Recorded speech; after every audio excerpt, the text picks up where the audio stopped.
Tita Ganda here. Today, I'm going to upload some of the updates of bigas dito sa Japan.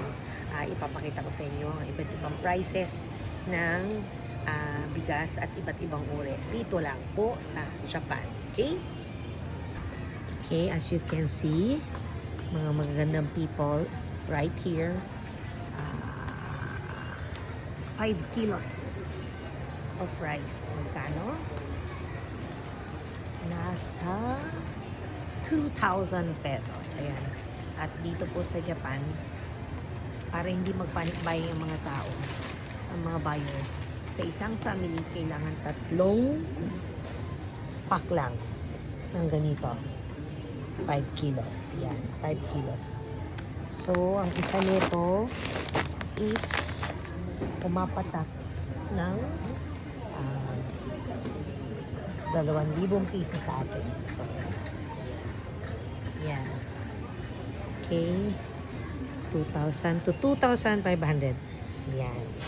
5 kilos. So, pumapatak ng nasa 4 to 500 pesos kada isang kilo ang bigas dito sa Japan.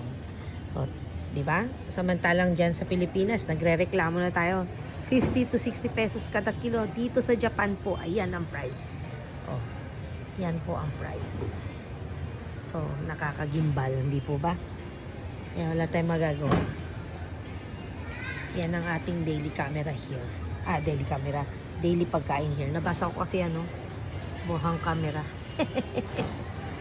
Bawal lang magnakaw, bawal lang mag-shoplifter dahil kahit saan dito, may mga kamerang nakapaligid at huling-huli ang kalokohan ng mga dorobo, mga mandarambong, mga durugas.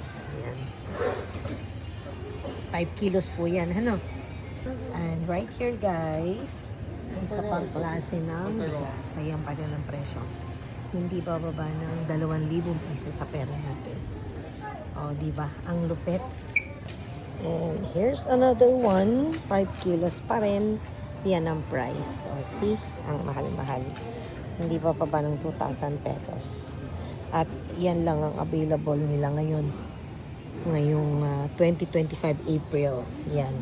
Wala lang tigta 10 kilos. As in talagang kontrolado. At sa isang family, talagang kailangan nasa 3 supot lang. 15 kilos lang allowed na pwedeng bilhin. Pag sumobra doon, ipoprohibit nila. Bawal. Kahit bayaran pa ng doble o triple. Basta sinabing 3 supot lang kada isang family, yun lang ang dapat masunod. So, talagang nagkakataasan ang presyo, hindi lang ng mga gulay at prutas, karne at isda, kung hindi pati ang bigas dito sa Japan. So, kailangan po talaga nating magtrabaho ng mabuti mga OFW dito sa Japan. Talagang yung mga masarap kumain dyan, sigurado mga ngayayat dahil masyado ng mahal ang bigas. Okay po, mga kaibigan, mga magagandang people, kagaya ni Tita Ganda. Tita Ganda. It's me, Faya Con Dios.